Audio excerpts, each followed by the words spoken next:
Hey guys, welcome back to another video. Finally doing another shooting video after a long break from them. Today we've got a rifle that is technically military surplus except for the receiver, and I'm really happy to make a video on it today. So we've got the FN FAL, the Fusil Automatique de Guerre, pretty much the rifle automatic combat or battle. So this was designed in Belgium, actually by Fabrique Nationale in the 1950s, and this particular one is an Imbel kit from Argentina or Brazil that was made under license from FN during the 60s and 70s.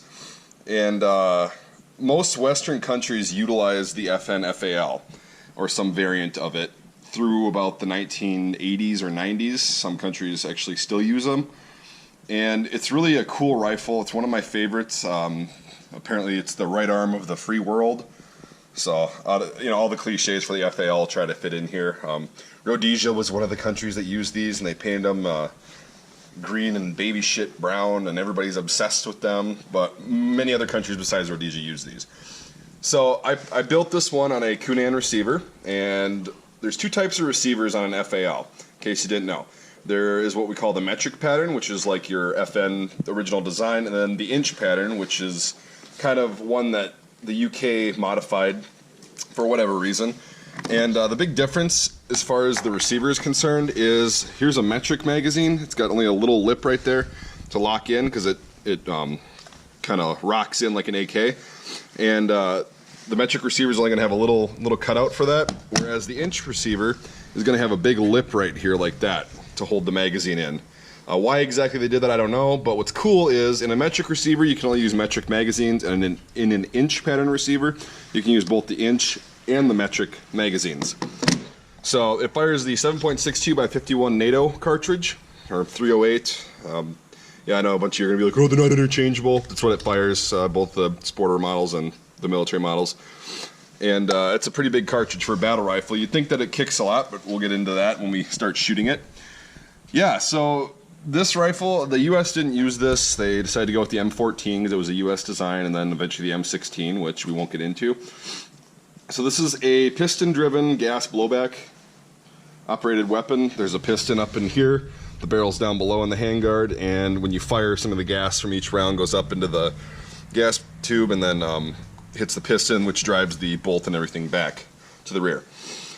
So these are expensive. Mid-grade one from like DSA that's already built is going to run you at least $1,000. If you want to build one with all your tools and everything, you're going to have to build a lot of them to make it worth it. It's going to be around $800, so not much of a difference, but you got to kind of customize your own FAL, which is pretty cool. Okay, did with this one, it's just pretty much a standard military style. I've got another one that I use for other purposes, but this is just kind of the example that I have as far as the Milsurp collection. So, yeah, I don't know if I missed anything. I'll probably be talking throughout the shooting video if I remember stuff. It's just a great rifle, one of my favorites, if not my favorite semi-automatic battle rifle ever. So yeah, we will get to the shooting. We're going to do some accuracy fire, and then hopefully at the end we'll have enough time and we can do some rebounding tactical fire. Okay. So, this is a pretty cool weapon. To load it, you just simply, the mag release is right here. I don't know, a true inch pattern one, it would be kind of out to here. And you just rock it in like an AK. And then the charging handle, you pull back and just let it go forward, do its work. And the safety is right here, sort of like on an AR-15.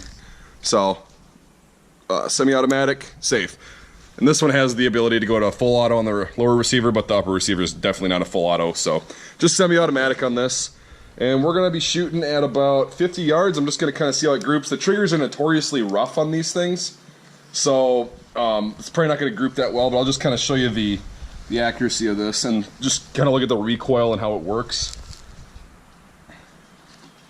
I'll have to take these.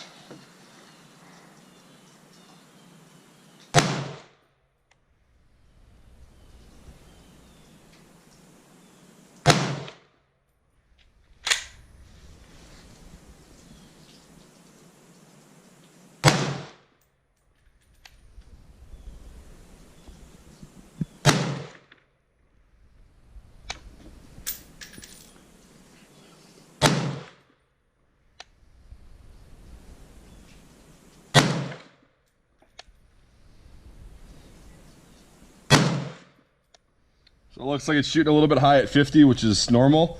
To keep this video kind of relatively short, well, it's probably not going to be. I'm going to try it at 100 now. I'm going to do 5 shots at 100 yards just to kind of see. I want to aim at the bottom of the paper to see if that makes a difference.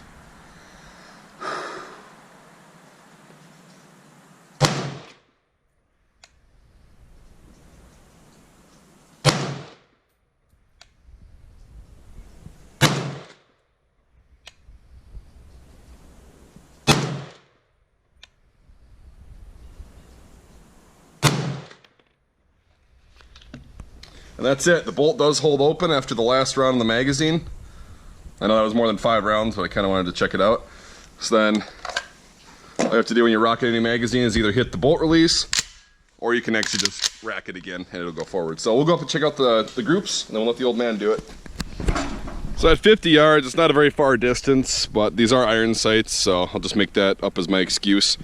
It groups pretty well. It's pretty consistent. I was aiming center mass. It's shooting a little bit high. I may have to do some more zero work on this particular rifle, but it'll work for this video today. So you can tell it's obviously consistent, and these parts kits are great because they're not fired a lot. You can tell they were carried around. They're pretty beat up, but the bores are immaculate, and that reflects the accuracy on there. So we'll check out the 100. I'm not too confident about that one, but here we go. Okay, so it's definitely shooting high right. So may have to re-zero it if we got enough time. I might just do that off camera.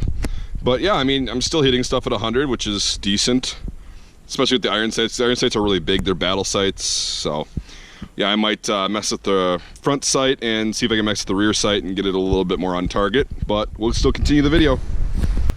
Okay. He's gonna be doing the same thing, 50 yards, about 10 rounds on 120 rounds. Sounds good.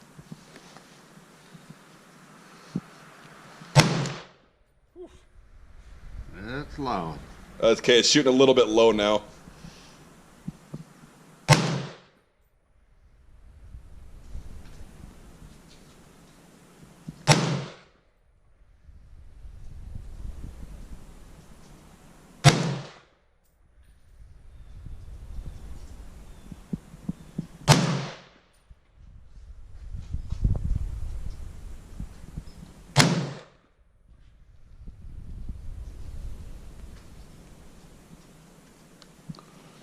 Oh, yeah, just hit the charging handle back.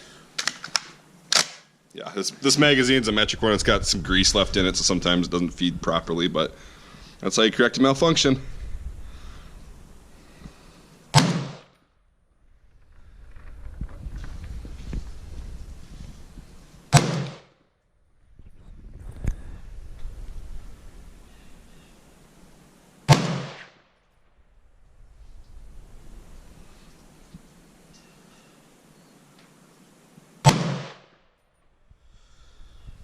Alright, we'll go with 100. Yep. So you see where you're hitting a little bit low, right? I see that now. So just kind of aim high left, and you should hit it.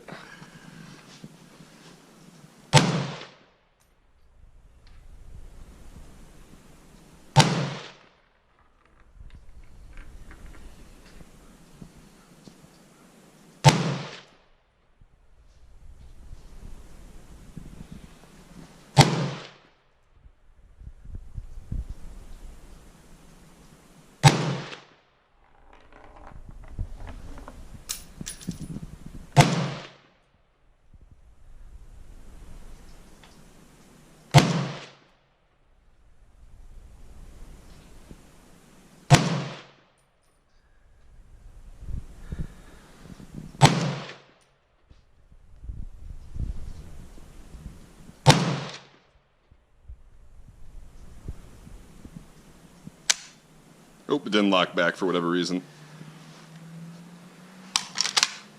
Yep. Now it did. Okay. So, first time shooting just a military style, like, FAL. What do you think? It's very nice. Very smooth. Yeah, it's pretty weird for being a 7.62. It's doesn't kill your shoulder that bad, and it's pretty easy to control, huh? It's real nice.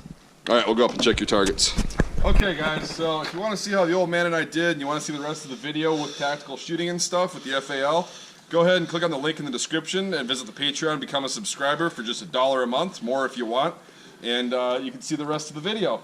Appreciate you watching.